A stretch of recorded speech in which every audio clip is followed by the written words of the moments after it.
no como una enfermedad, sino que es el resultado del desequilibrio entre la formación y la reabsorción del líquido pleural en este espacio, como manifestación de alguna condición que incluso pueda amenazar la vida del paciente.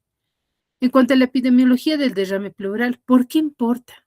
Porque se ha visto en los últimos años o actualmente es una de las patologías más frecuentes y con mayor impacto hospitalario. Fíjense la incidencia.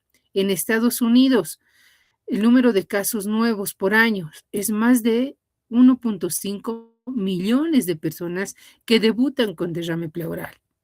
Y la incidencia en países industrializados en sí es de 320,000 personas por 100,000, 320, perdón, por 100,000 habitantes. Otro indicador es que se ha visto en los últimos años, desde el 2023 hasta el 2026, un incremento de los procedimientos pleurales, ¿no? Que van en ascenso. Asimismo, desde el 2023 hasta el 2026, se ha visto una mortalidad asociada precisamente a aquellos pacientes que tienen derrame pleural, y esto varía, según la etiología, en un 10 a 20% de los casos. Esta tendencia de incrementarse la incidencia de derrame pleural año tras año se debe ¿a qué? ¿A qué factores? Al envejecimiento poblacional, a la supervivencia oncológica, la mayor, ¿no? Existe mayor número de pacientes oncológicos que son tratados con últimos tratamientos en quimioterapia, radioterapia, quirúrgicos, ¿no? Entonces, que también de alguna u otra forma presentan derrame pleural. Pacientes que debutan con enfermedades crónicas, como ser insuficiencia cardíaca, enfermedad renal crónica avanzada, y obviamente esta tendencia, esta mayor incidencia en el diagnóstico de derrame pleural, porque existen varios estudios complementarios entre estos imagenológicos que pues demuestran la presencia del derrame pleural de forma temprana. ¿Y cuál es su distribución etiológica global? Fíjense, sigue la insuficiencia cardíaca en un 35 a 50% de los casos como más frecuente de los derrames pleurales malignos, oncológicos en un 20 a 25%, secundarios a procesos infecciosos un 15 a 20%, y en cuanto a procesos infecciosos, a la tuberculosis le ponen un porcentaje variable porque esto varía, no es lo mismo la incidencia a nivel latinoamericano, que es alta, que a nivel americano, británico, ¿no? O europeo, que obviamente la incidencia no es la misma. Y otras causas, como ser un hemotórax, un quilotórax, se encuentra en un 10 a 15% de los casos. Aquí fíjense, la incidencia anual sigue siendo la insuficiencia cardíaca la principal causa, 500,000 casos al año. Derrame paraneumónico, esto de tipo bacteriano, 300,000 casos. Neoplásicos, 200,000. Secundarios a tromboembolismo pulmonar, 150,000. Secundarios a enfermedades virales, 100,000. Y secundarios a hepatopatías crónicas o cirrosis hepática, 50,000. Ahora, si nosotros comparamos, ¿sí? Vamos a ver que en Norteamérica la causa más frecuente es la insuficiencia cardíaca. En Europa, tanto la insuficiencia cardíaca como procesos oncológicos. A nivel latinoamericano, sigue siendo la causa principal el proceso infeccioso, ¿sí? Pueden ser bacterianos, luego los tuberculosos, derrame pleural de origen tuberculoso, y tercera causa, fallas cardíacas. En Asia, tuberculosis y también de origen oncológico, y en África, pues tuberculosis. Ahora, el derrame pleural maligno, ¿no? Generalmente procesos o secundarios a procesos oncológicos, se presentan en un 15%. Cuando ya se presenta un derrame pleural, ya sea metastásico o el origen primario en pleura, el pronóstico de ese paciente es malo porque la supervivencia media es de 3 a 12 meses. ¿Ya? Es cuando ya se lo diagnostica muy tardíamente. ¿Qué tipo de derrames pleurales, o sea, qué tipo de cáncer produce derrame pleural con frecuencia? El cáncer pulmonar produce derrame pleural en un 35 a 40%, linfomas en un 10 a 15%, el mesotelioma menos del 10%. Entonces, fíjense, estos son los procesos oncológicos o patologías oncológicas que debutan con mayor frecuencia con derrame pleural. ¿Qué pasa con el derrame paraneumónico y empiema? Se ha visto que en un 20 a 57% de las neumonías, sobre todo en aquellas personas que tienen factores de riesgo, como ser paciente senil, paciente con diabetes mellitus tipo 2 o alguna inmuno o está inmunocomprometido, entonces tiende a desencadenar como complicación un derrame paraneumónico, ¿sí? Y de este 20 a 57% de derrames paraneumónicos, el 5 a 7% evolucionan a empiema. ¿Y esto debido a qué? A la edad avanzada, diabetes, a la época y inmunosupresión. Otras características que nosotros tenemos que tomar en cuenta para ver los derrames. Ustedes saben que la pleura visceral tiene deflexiones, ¿verdad? Esto por la segmentación del pulmón derecho e izquierdo. Entonces, estas deflexiones se las conocen como costo diafragmática, costo mediastínica, la mediastínico-diafragmática y la cúpula o deflexión del vértice, que es importante. Aquí están las características de la pleura visceral, la pleura parietal, el espacio que queda entre estas dos que da lugar a la formación del derrame pleural. Ahora, algunas características que también tienen que recordar antes de ver la patología como tal es ver que la pleura parietal tiene tres caras, ¿no?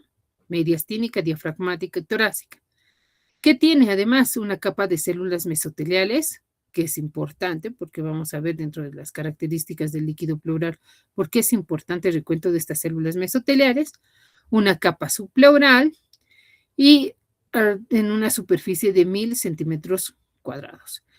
Tiene estomas linfáticos y arterias intercostales, ¿no? Mientras que la pleura visceral cubre el pulmón y las fisuras interlobares. Tiene una capa de células mesoteliales, tiene una capa subpleural y tiene la misma superficie. Pero, ¿cuál es la diferencia? Que no cuenta con estomas linfáticos y sí tiene arterias bronquiales, ¿no? A diferencia de la parietal que tiene las intercostales. Es importante recordar que este drenaje linfático o la circulación linfática juega un importante papel para la absorción de líquidos, células y partículas en este espacio pleural. En síntesis, son las encargadas de reabsorber ese líquido, que no llegue a ser más de 15, ¿sí? Que no llegue a ser más de 15 para que no sea un derrame pleural o sea un derrame pleural patológico. Pero fíjense que este derrame pleural, drenaje linfático, ¿ya? Es diferente, tanto en lo que es la pleura parietal como en la visceral. Entonces, este líquido y esta reabsorción surge a través de lo que es la ecuación de Starling, que no les voy a mencionar, pero sí tiene varios componentes que intervienen para lograr la reabsorción de este líquido. Aquí interviene la presión hidrostática capilar, la presión hidrostática intersticial, el coeficiente de reflexión, la presión oncótica capilar, la presión oncótica intersticial y el coeficiente de filtración. Muy importantes, ¿ya? Para que se dé lugar a los mecanismos de fisiopatológicos del derrame pleural que vamos a ver. Estos mecanismos responsables para la formación de un derrame pleural son, primer mecanismo, aumento de las presiones hidrostáticas. Este mecanismo tiene especial importancia cuando se elevan las presiones capilares de la circulación pulmonar. ¿En qué situaciones sucede? En el caso de una insuficiencia cardíaca, ¿sí? Son más frecuentes. Pericarditis constrictivas, taponamiento pericárdico o sobrecarga de volumen. Por ejemplo, los abuelitos, ¿no? Que le sobrecarga mucho líquido, entonces puede ocasionar un derrame pleural de tipo hemodinámico. La mayor parte de este tipo de de derrames pleurales por aumento de presión hidrostática, nos da un derrame pleural de tipo trasudado. Otro mecanismo por el cual se produce derrame pleural es el descenso de la presión oncótica en la microcirculación. Es poco habitual debido a la gran capacidad de reabsorción que tiene la circulación linfática, ¿no? Pero puede producirse secundarios a las siguientes patologías, secundarios al síndrome nefrótico, o una desnutrición severa o hepatopatías crónicas. Entonces, ya saben, un paciente cirrótico que tiene ascitis o una desnutrición o síndrome nefrótico es por descenso de la presión oncótica en la microcirculación. Aumento de la presión negativa en el espacio pleural, ¿sí? Generalmente ocurre de forma exclusiva cuando se da una atelectasia pulmonar masiva. Si hay una atelectasia, lo más probable es que ese derrame pleural sea secundaria a este mecanismo, ¿sí? Cuarto mecanismo, un aumento de la permeabilidad en la microcirculación es el más frecuente. Aquí la pleura sufre un aumento de la permeabilidad a través de la formación de inmunocomplejos que son fagocitados por polimorfonucleares macrófagos en el espacio pleural. A esto se conoce como las pleuresias inflamatorias, infecciosas, neoplásicas o inmunológicas. Ejemplos de este aumento de la permeabilidad en la microcirculación. Tenemos a los derrames paraneumónicos, ¿sí? Que generalmente son bacterianos, al derrame pleural de origen tuberculoso, secundarios a un tromboembolismo pulmonar o secundarios a una colagenopatía. El deterioro del drenaje linfático es uno de los principales mecanismos responsables de la persistencia del derrame pleural y recurrencia de los mismos. Si ustedes se acuerdan, lo primero que hace el cáncer es dañar a lo más noble, que es el drenaje linfático, ¿sí? Si metastiza a ganglios, y estos ganglios, este sistema linfático es el encargado de reabsorber, entonces ese líquido va a persistir, no se va a poder reabsorber. Es así que es más frecuente en procesos oncológicos, ¿no? De origen tumoral. O también pueden deberse a secundario onquilotórax. Ahora, otro mecanismo es el movimiento del fluido desde el peritoneo. Este se produce a través de linfáticos diafragmáticos y por defectos de este drenaje diafragmático, ¿ya? ¿Qué sucede? Ejemplos son los derrames secundarios a la citis, obstrucción urinaria o procesos pancreáticos, que han debido ver o van a ver a lo largo de su práctica clínica. Pacientes con pancreatitis necrohemorrágica generalmente debutan con derrame pleural. O pacientes que han sido sometidos a tratamiento quirúrgico por patología pancreática igual debutan con derrame pleural. O pacientes con hepatopatía crónica que cursan con ascitis, ¿no? También este tipo de mecanismo puede producir derrame pleural.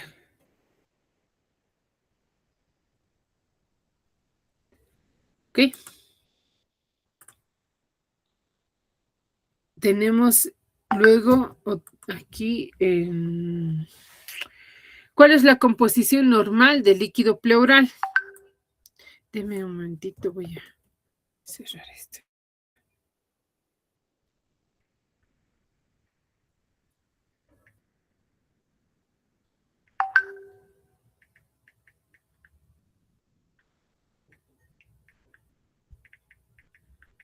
Un ratito, por favor, me disculpen.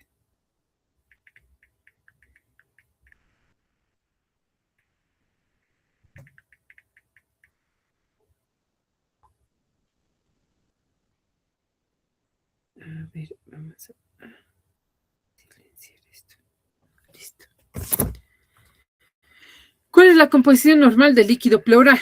¿Qué es lo que normalmente tengo que tener? Un volumen aproximado entre 0,1 a 0,2 ml por kilogramo de peso. Recuento de células, lo que les decía, es importante. Tiene que ser alrededor de 1,000 a 5,000 células por milímetro cúbico. Las células mesoteliales que tenía tanto pleura visceral como parietal, lo normal es entre 3 a 7%, promedio 5%.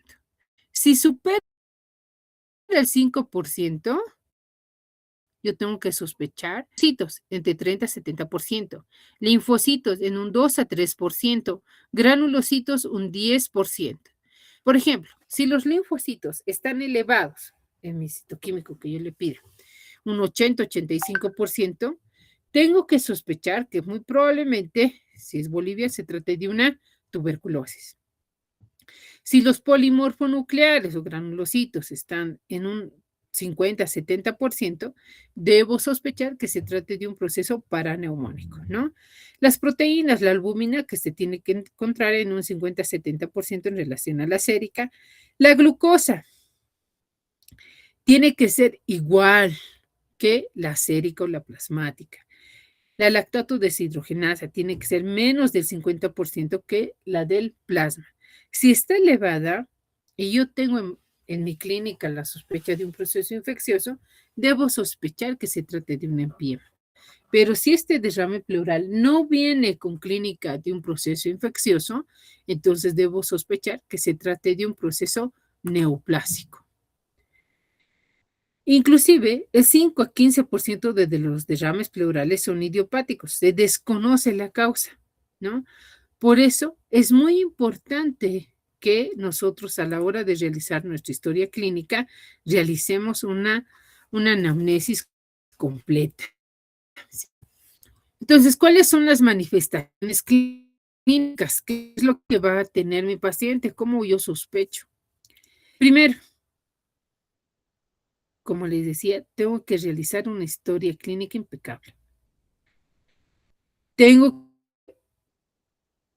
que indagar los antecedentes personales, ¿sí? Que me puedan orientar a patologías que cursen con derrame pleural. Tengo que preguntar a mi paciente si tiene alguna cardiopatía, arritmia cardíaca, si ha sido diagnosticado de alguna arritmia, de alguna valvulopatía, etcétera, ¿sí? Si tiene algún tipo de enfermedad renal, reumatológica, si tiene alguna hepatopatía crónica, ¿sí? Colagenopatías, si ha estado en contacto con sustancias nocivas, si ha estado en contacto con polvo inorgánico, ¿no? Que nos pueda hacer sospechar de algún proceso neoplásico, si ha estado en contacto con medicamentos que puedan producir un derrame como efecto secundario, si ha cursado con traumatismos, ¿no? 2 semanas de forma aguda, de antecedentes previos, ¿no?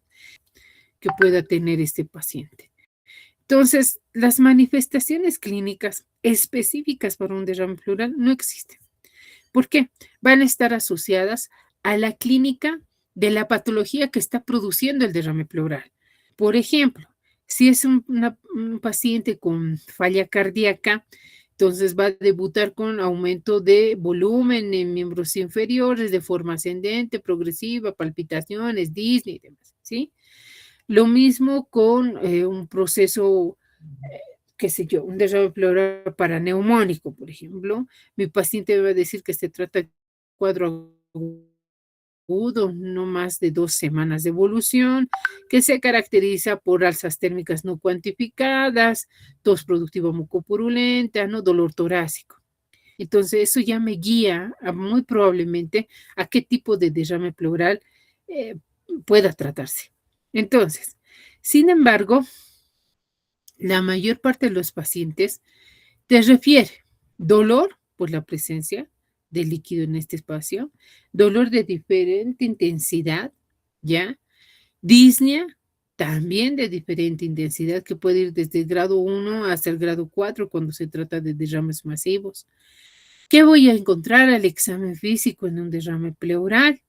Al examen físico voy a encontrar, obviamente, disminución del murmullo vesicular, disminución de las vibraciones vocales y a la percusión matidez. Puede haber abolición. No puede escuchar nada de esto. No solamente ha disminuido, sino abolido cuando es un derrame pleural, pues masivo, ¿no? Y obviamente los movimientos respiratorios también van a estar alterados. Depende de qué hemitórax esté afectado. Ahora, Cuando yo hago el diagnóstico del derrame pleural, como ven en este gráfico, juega mucho, ¿sí? El cuadro clínico que tiene mi paciente, ¿sí?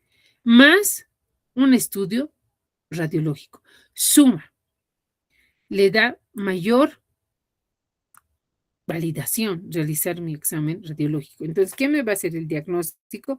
Además de la clínica, una radiografía, un estudio imagenológico. Por eso aquí, ¿la radiografía de tórax es suficiente? ¿Ustedes creen? Pues no. Existen otros métodos que me pueden ayudar a diagnosticar un derrame pleural.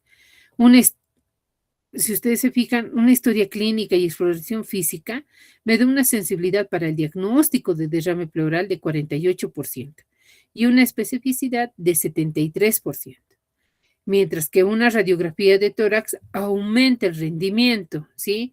En un 83% de sensibilidad y especificidad de un 73%. La tomografía de tórax contrastada, fíjense, aumenta la sensibilidad del 95% y especificidad del 98%, pero es contrastada, costosa. Existe otro estudio mucho más sensible y actualmente base para el diagnóstico de derrame pleural, que es la ecografía, ¿sí? Si una radiografía de tórax me puede identificar un derrame pleural a partir de la existencia de 75 ml, la ecografía nos dice, inclusive menos de 15 ml ya te diagnostica cuánto de líquido hay en ese espacio pleural. Pero no solamente te dice la cantidad de líquido que hay, sino te puede decir algunas características de este líquido pleural, como ser septos, masas pleurales, si está tabicado, si está encapsulado, ¿sí? Entonces, es una ventaja la ecografía actualmente. La tomografía de tórax sí aumenta el rendimiento en cuanto a la sensibilidad, en cuanto a la especificidad, pero lo reservamos cuando nosotros sospechamos de algún proceso neoplásico, que nos permite valorar el mediastino y el parénquima pulmonar, si hay algún tipo de masas tumorales, ¿no? Que puedan estar produciendo este derrame pleural. Existen otros estudios, por ejemplo, la toracocentesis, la biopsia pleural, la videotracoscopía, que son procedimientos que nos elevan el rendimiento de el diagnóstico. Por ejemplo, en la toracocentesis, yo puedo realizar esta toracocentesis diagnóstica, que es solamente obtener muestras para solicitar 5 estudios. Yo cada vez que solicito una toracocentesis tengo que pedir 5 estudios. Uno, para ver las características de este líquido, si son normales o no, y estamos hablando de un citoquímico. Luego, tengo que pedir un citológico del líquido pleural. Y este citológico del líquido pleural me va a poder valorar las células, si son atípicas o normales, ¿sí? Entonces, un estudio, luego el siguiente estudio es el microbiológico. Dentro de este microbiológico puedo pedir también el cultivo para BK, para tuberculosis, ¿sí? O puedo pedir GeneXpert si estoy sospechando de tuberculosis. GeneXpert MTB-RIF, ya, que es una prueba, ustedes saben, molecular rápida, que me ayuda bastante, sobre todo en el derrame pleural de tipo tuberculoso, ya que la mayoría de los pacientes son paucibacilares. Entonces, me ayuda el diagnóstico, porque si yo hago un BK de líquido pleural, pues un porcentaje mínimo son diagnosticados. ¿Por qué? Porque son paucibacilares. La biopsia pleural sí aumenta el rendimiento, pero más vamos a ver si se suma una biopsia guiada, ¿sí? Ecográficamente. Y la videotracoscopía, pues, en casos donde no se ha concretado el diagnóstico, va muy bien, ¿no? Aquí tenemos los tipos de derrame pleurales que pueden presentar el paciente, su pulmonar, Aquí tenemos la cisuritis, derrame pleural y un derrame pleural masivo. ¿Cuál es la característica radiológica de un derrame? ¿Cómo yo describo? Primero es agua, entonces va a tener consistencia agua. Vamos a decir que se trata de una imagen radiopaca homogénea, ¿sí? Si ustedes se fijan, tiene un borde bien circunscrito, el signo del menisco que le llaman, y el derrame pleural tiene la peculiaridad de desplazar el mediastino al lado contralateral. Si, fíjense, aquí está desplazando el mediastino y este derrame pleural masivo que ustedes están viendo, sí también está desplazando lo que es el mediastino, pero no de forma significativa. Aquí también la tráquea desplazada, ¿no? Entonces, ¿por qué les decía ahora? Esto es muy importante. ¿Por qué? Porque el rendimiento que muestra es una sensibilidad del 97% y una especificidad del 94%. Se lo puede manejar de forma portátil, no es necesario llevar al paciente al servicio de tomografía, transportarlo, ¿no? Manipularlo. No produce radiación en comparación a la tomografía. La evaluación es en tiempo real, tiene bajo costo y aumenta la sensibilidad y especificidad más que la tomografía.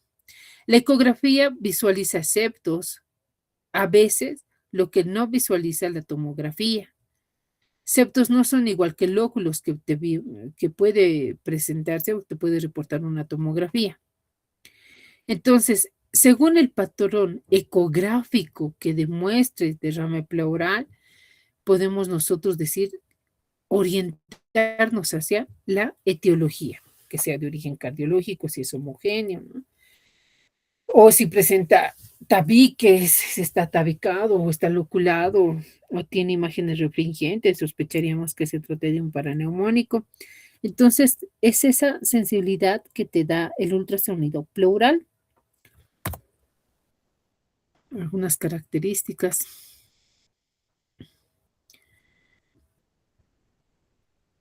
Entonces, ¿qué pasa con la tomografía? Es obviamente superior a la radiografía de tórax, ¿sí? Y nos ayuda a evaluar afecciones pleurales, sobre todo a nivel de mediastino, tumoraciones y lesiones peribronquiales o centrales, ¿no? Y visualizar los lóculos, lo que les decía. Aquí está un resumen de las pruebas que hemos visto, ¿ya? Y, por ejemplo, si nosotros hacemos una toracocentesis para pedir, estamos sospechando de un proceso neoplásico, la citología, pido una citología. El rendimiento de esta toracocentesis, ya sea para ver cáncer o un proceso infeccioso, la primera toracocentesis es del 60%, ¿sí? Si yo realizo una segunda toracocentesis porque no se ha definido bien o está no nada concreto el citoquímico, entonces realizo una segunda toracocentesis.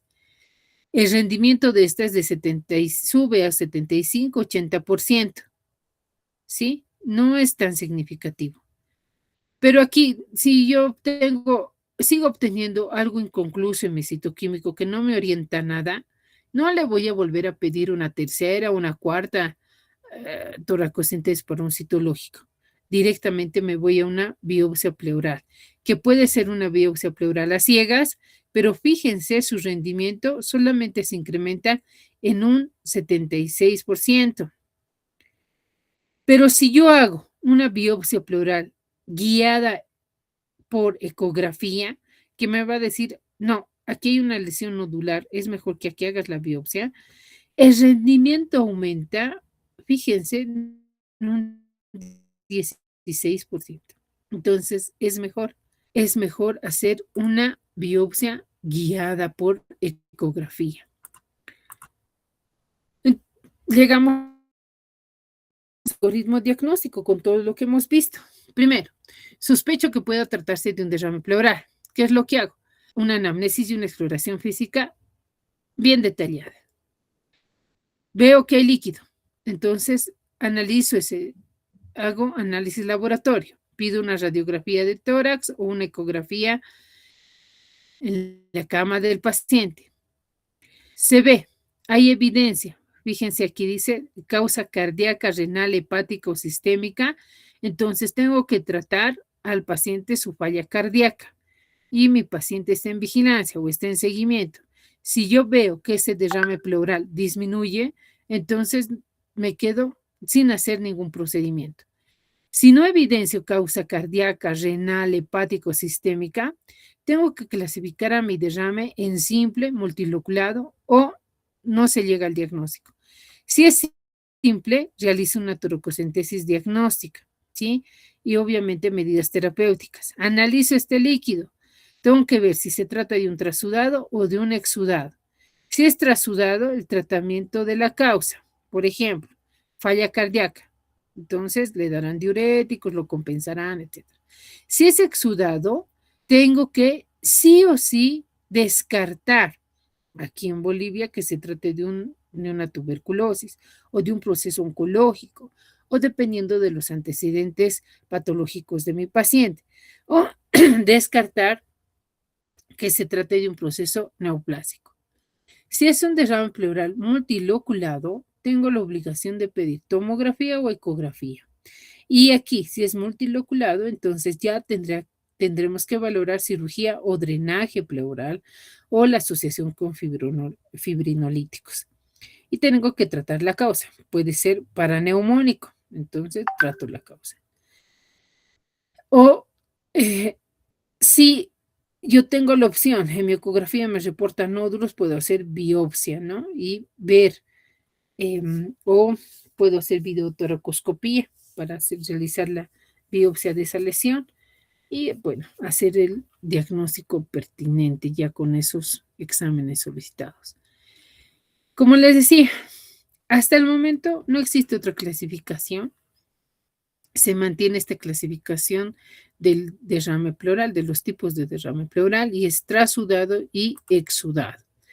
Las causas de trasudado, insuficiencia cardíaca, cirrosis hepática, ¿no? Y los exudados, que son los que tenemos que investigar a profundidad y determinar la causa de estos, porque pueden deberse a más de 150 patologías. ¿Y cómo yo digo que se trate de un exudado o de un trasudado? Mediante los criterios de Light, ¿sí?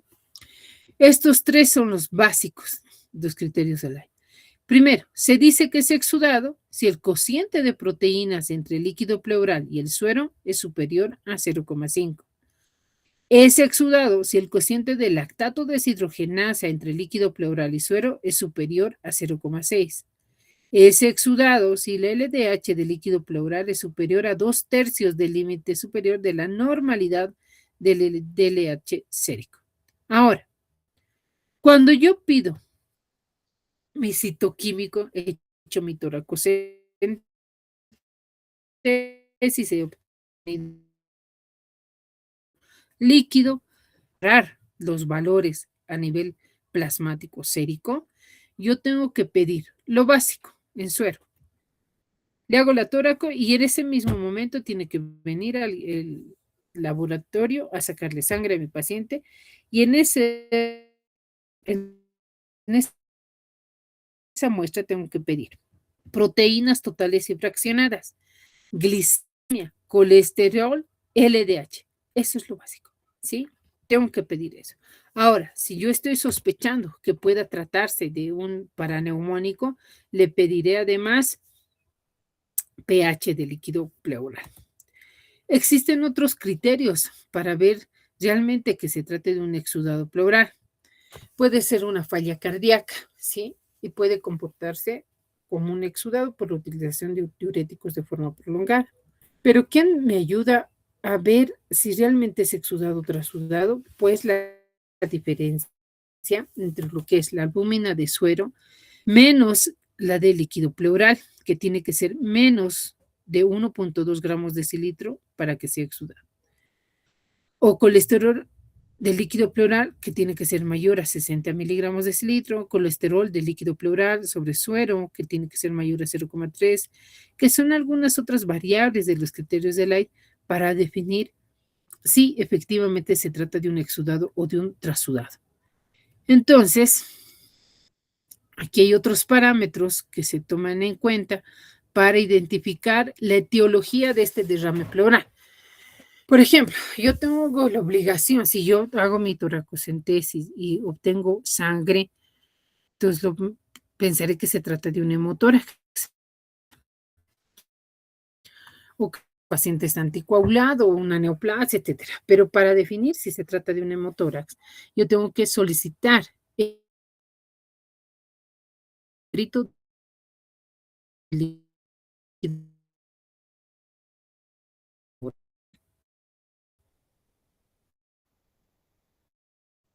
¿no? O si se trata de un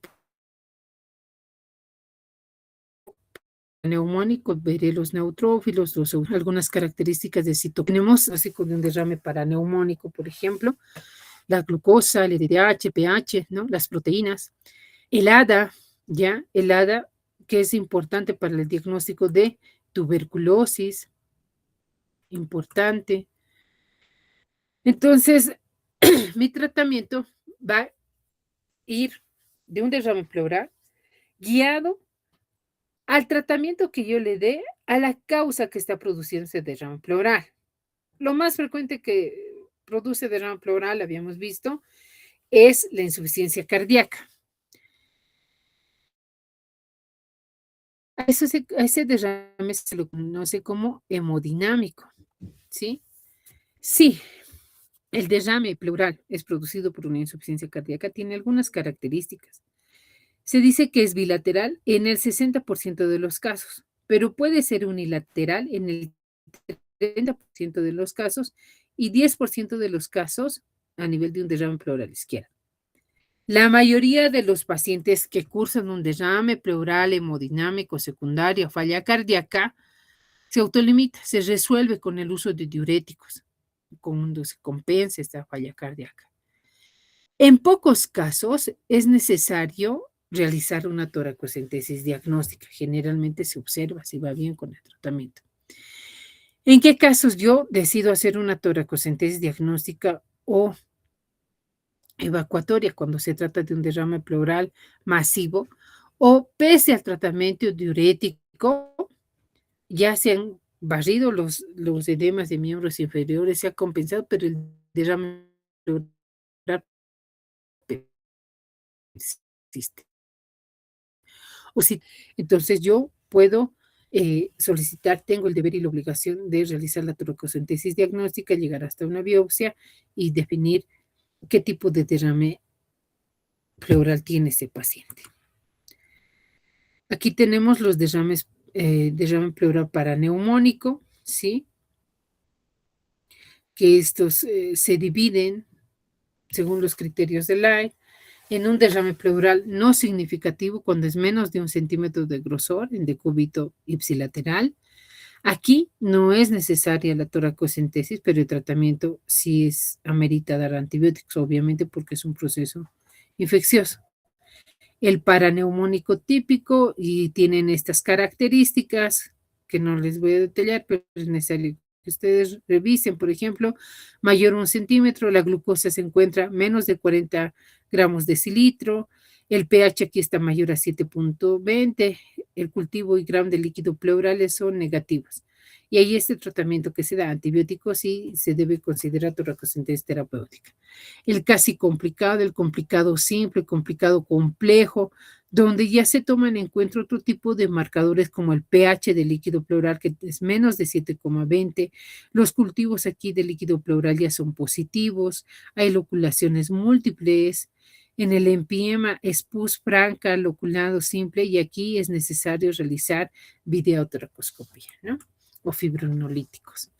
En el caso del derrame pleural de tipo tuberculoso, por ejemplo, ¿no? Generalmente es secundaria a la ruptura de un pequeño foco gaseoso parenquimatoso hacia el espacio pleural. Generalmente es la evolución de 6 a 12 semanas después de una infección primaria y no suele ser visible en la radiografía de tórax las primeras semanas. Esto es de meses, va aumentando progresivamente y depende también de la tolerancia que tenga ese paciente. No es lo mismo que presente un derrame pleural de origen tuberculoso, un paciente sano o alguien que tenga un factor de riesgo como diabetes, colagenopatía, que un paciente joven sin ningún antecedente o comorbilidad asociada. ¿Quiénes van a tolerar más? Obviamente el paciente joven. Sin embargo, el derrame tuberculoso a veces es silencioso, no produce mucha dificultad respiratoria, es muy silente. Lo que les motiva la consulta es la disminución del peso corporal, la diaforesis nocturna, eh, los accesos de tos, que en este caso si es derrame pleural son secos, y dolor torácico, ¿no? Que se colocan en decúbito dorsal y empiezan a ver aumento de la disnea, ¿no? Ese es el detalle. Y aquí ustedes ya han visto el mecanismo por el cual se produce la tuberculosis y todo el sistema inmunológico que se activa y que de forma extensa han visto 3 días previos. Entonces, este derrame pleural tuberculoso, la mayoría de las veces es unilateral, ¿sí?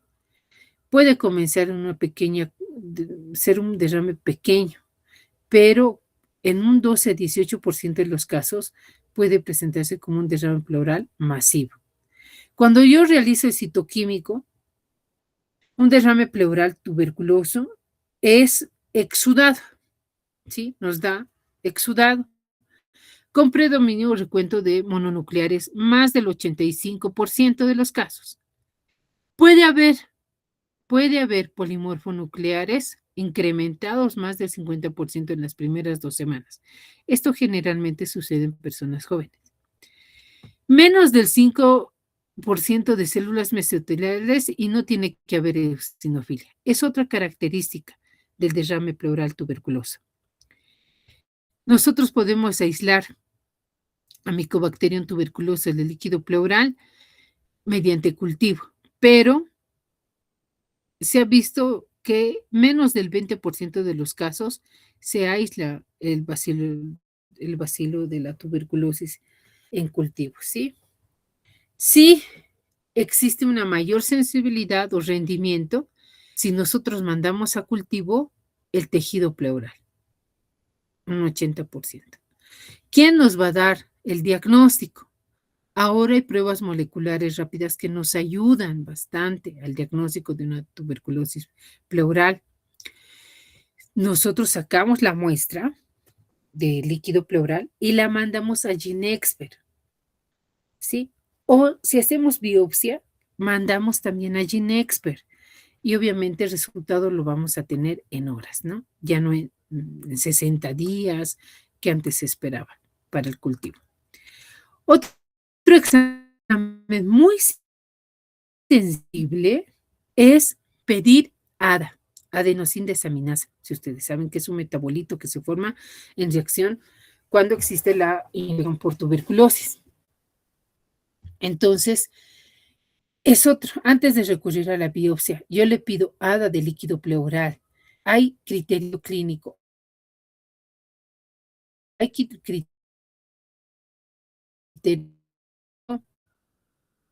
radiológico, criterio epidemiológico y yo tengo que iniciar tratamiento. Aquí tenemos de utilidad clínica, sensibilidad y especificidad del ADA es 93%. Ahora, fíjense, el tratamiento de la tuberculosis pleural no difiere de tuberculosis pulmonar, es de 6 meses, igual. 2 meses con isoniazida más rifampicina más piracinamida y etambutol y otros 4 meses de isoniazida más rifampicina. Cuando se trata se autolimita, cuando se inicia tratamiento, el derrame pleural empieza a disminuir y ya entra en remisión total hasta, en algunos casos,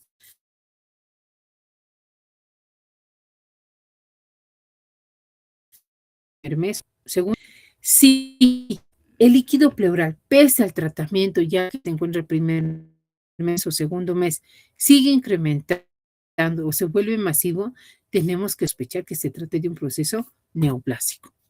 Aquí tenemos el derrame pleural maligno que ya hemos citado en la epidemiología, que se presenta en un 15 a 35% de todos los casos Y la supervivencia que habíamos dicho es de 4 a 6 meses cuando ya se detecta un derrame pleural de origen metastásico, origen primario, quiere decir que la supervivencia de ese paciente o el pronóstico es malo, ¿ya? Cuando hablamos de hemotórax, cuando el hematocrito del líquido pleural es mayor del 50% del de la sangre periférica. Obviamente, cuando yo realizo mi anamnesis, tiene que haber algún antecedente de un traumatismo, ¿no? ¿Cómo yo clasifico mi hemotórax? En hemodinámicamente inestable y hemodinámicamente estable. El hemodinámicamente estable, ¿ya? Se dice así cuando existe menos de 300 ml de débito, o sea, menos de 300 ml de derrame pleural en una ecografía o si ustedes cuantifican en una radiografía, ¿sí? Cuando es hemodinámicamente estable, menos de 300 ml, que se cuantifica mediante ecografía, yo lo tengo que tener en vigilancia, ¿sí? Pero se considera hemodinámicamente inestable cuando el volumen de líquido es mayor a 300 ml, ¿sí? Aquí, cuando es mayor a 300 ml, está indicado la colocación de tubo de pleurotomía e iniciar antibiótico-terapia profiláctica. Sí o sí, tengo que colocar tubo. Si el drenaje inicial mediante mi tubo, que el día colocar, es mayor a 1500 ml en 24 horas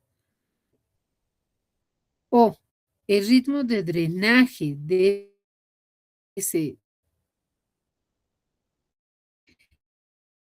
de ese derrame de tipo hemotórax es de 200, existe riesgo de que fallezca. Quilotórax. ¿Qué es el quilotórax? Pues es la presencia de linfa o quilo en la cavidad pleural. Es poco frecuente y afecta al 3% de los pacientes con derrame pleural. ¿Cuándo sospecho? Cuando yo hago la toracocentesis y obtengo un líquido lechoso, ¿no? Pero el diagnóstico definitivo me da el examen laboratorial. Saco la muestra y yo tengo la obligación de pedir triglicéridos en líquido pleural. Cuando estos triglicéridos son más de 110 miligramos de cilitro, entonces sospecho que pueda ser un quilotórax. O el cociente de colesterol en líquido pleural y suero superior a 1, o la presencia de kilometrones en líquido pleural. ¿Cuándo sucede esto? Generalmente en procesos neoplásicos o ruptura del conducto torácico. Linfomas también se ve frecuentemente. ¿Puede cursar un derrame pleural en la artritis reumatoidea? Sí, en el 5% de este tipo de pacientes sucede esto. Generalmente es unilateral, izquierdo, ¿sí? Y es un derrame pleural de tipo exudado que se autolimita. Secundarios a procedimientos quirúrgicos. Puede suceder generalmente los de tipo cirugías abdominales, pancreático, ¿no? Cuando es tratamiento quirúrgico de páncreas, también puede suceder.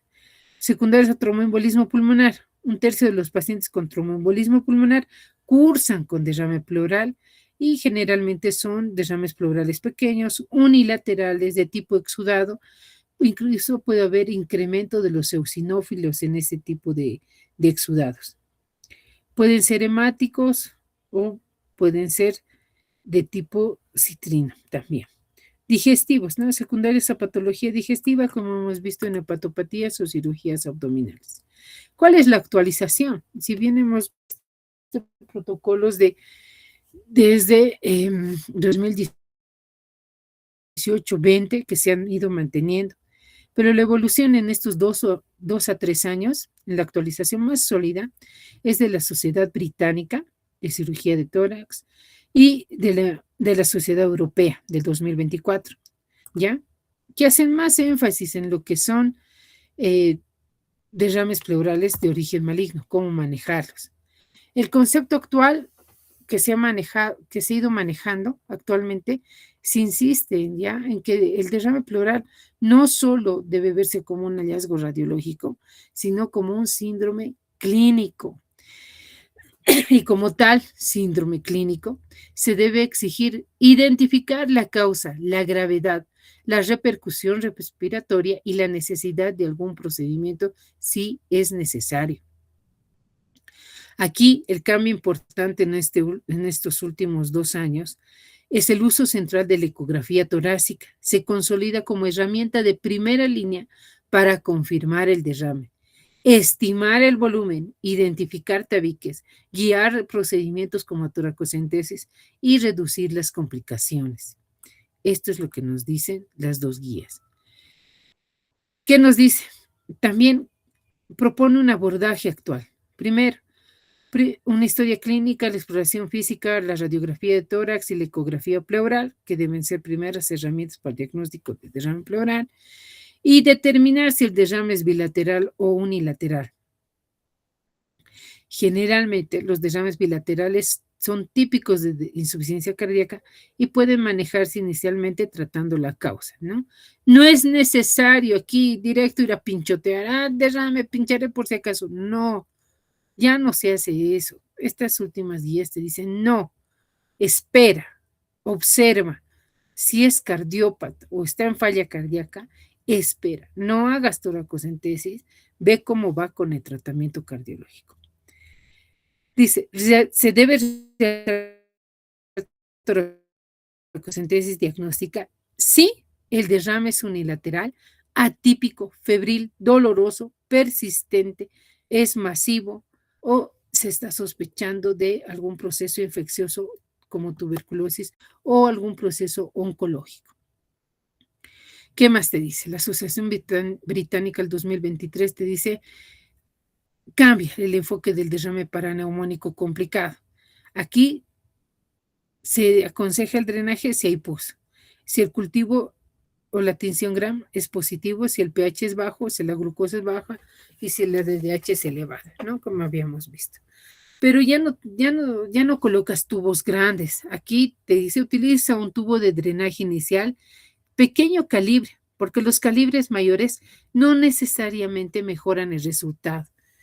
Incomodan al paciente, le producen mucho dolor. Antes se utilizaba tubos de grueso calibre, como se dice, para, con la idea de que iba a drenarse más rápido, se iba a solucionar más rápido. Pero, ¿qué es lo que condicionaba? Que ese paciente no toleraba, le causaba mucho dolor y se hacía quitar ese tubo, ¿no? Pero ahora los de pequeño calibre son los más recomendados. Lo mismo, si el drenaje es insuficiente, tienes que utilizar fibrinolíticos. Eso es lo que te dice en esta guía. ¿Qué pasa con el derrame pleural maligno? Aquí van a ver en cáncer de pulmón muy probablemente, pero los que están interesados en revisar, pueden revisar esta última bibliografía que es de la Sociedad Británica, ¿sí? Igual. Aquí te dice con referencia al derrame pleural maligno que, bueno, el objetivo principal es aliviar la disnea y mejorar la calidad de ese paciente de vida, ¿no? Y hay opciones como las toracocentesis evacuatorias a repetición, pleurodesis con talco o catéter pleural tunelizado, que es lo último que se está utilizando, que el paciente está ahí portando, si es además ya un paciente terminal. Entonces se deja este catéter, se lo cierra, se vuelve a abrir para drenar, ¿no? Para mayor comodidad o mejorar la calidad de vida del paciente. Los derrames pleurales benignos, que nos da una nueva idea, ¿no? La Sociedad Europea, y te dice, destaca que los derrames no malignos, o sea, los benignos, son más frecuentes que los malignos y que no siempre tienen una evolución benigna, hay que irlos observando. Algunos se asocian con mortalidad elevada, especialmente la insuficiencia cardíaca, en la enfermedad renal, los pacientes con cirrosis y enfermedades sistémicas.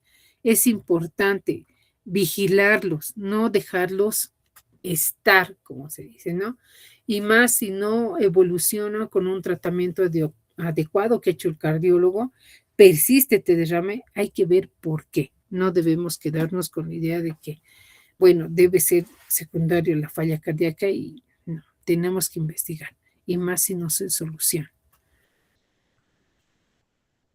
Listo. La tuberculosis pleural, aquí pone en manifiesto la utilización de pruebas rápidas moleculares, no solo de líquido pleural, sino también de tejido pulmón, de tejido pleural, ¿no? Que es más sensible. El papel de la pleurodoscopía y biopsia pleural, muy importantes porque te ayudan a visualizar de forma directa dónde está la lesión y de dónde tú puedes sacar la muestra para tener un mayor rendimiento. En cuanto a las indicaciones de cirugía torácica, ¿qué derrame pleural va a ir a cirugía torácica? Empiem organizado, fracaso de drenaje y antibióticos que haya estado recibiendo ese paciente, pues, sigue con su empiema, entonces tiene que ir a cirugía. Loculaciones extensas, pulmón atrapado sintomático, hemotórax retenido, derrame maligno con necesidad de toracoscopía, biopsia o pleurodesis quirúrgica, sospecha de mesotelioma o enfermedad pleural compleja. Todos estos casos tienen que ir sí o sí a cirugía torácica, y más si no se han resuelto. Aquí es el control de su asistencia. Les voy a dejar, tienen que mandar el mensaje al chat del grupo.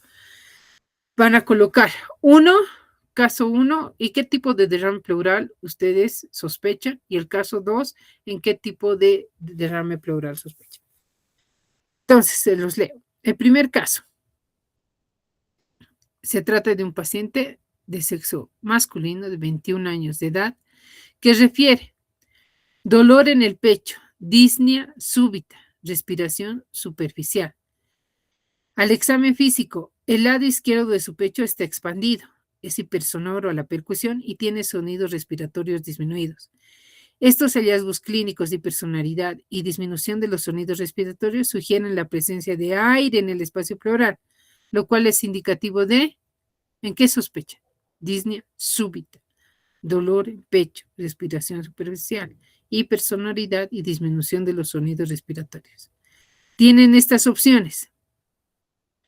1, neumotórax. 2, derrame pleural infeccioso. 3, hemotórax. 4, atelectasia. Esa es su primera pregunta de asistencia. La segunda pregunta de asistencia es Ana, de 58 años, tiene antecedentes de diabetes, hace más de 20 años, cirrosis con presión arterial al momento de la consulta, que se encuentra entre 90 y 60 milímetros de mercurio, se encuentra taquicárdica, taquimneica, con fiebre de 39 grados centígrados.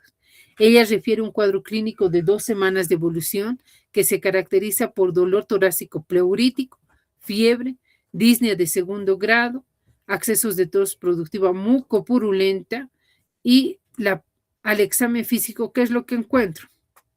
Disminución de murmullo vesicular y vibraciones vocales, y a la percusión matidez.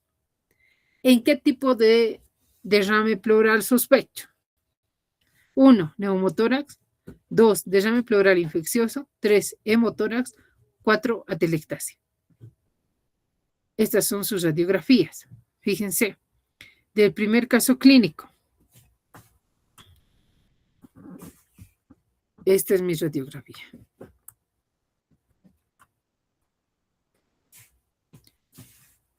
Aquí veo la trama vasculobronquial. Aquí no la veo. ¿En qué sospecha? Este es del segundo, de Ana, diabética. Aquí vemos lo que habíamos descrito. Imagen radiopaca, homogénea, con signo de menisco, pero además hay otra imagen aquí, radiopaca heterogénea, ¿no? Vamos a darles chance hasta mientras. Estas son las conclusiones de la actualización.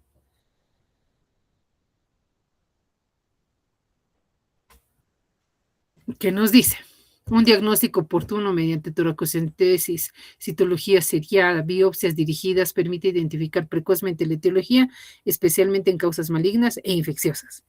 La actualización moderna del derrame pleural se basa en 5 ideas centrales: la ecografía como herramienta esencial, toracocentesis racional según el contexto de cada paciente, el estudio completo del líquido pleural, manejo diferenciado por etiología y la derivación temprana a unidades pleurales o cirugía torácica si el caso es complejo. Y nos dice, la demora diagnóstica se asocia a un mayor riesgo de mortalidad, mientras que el uso racional de las técnicas guiadas por imagen mejora el rendimiento diagnóstico, reduce las complicaciones y contribuye a disminuir la mortalidad.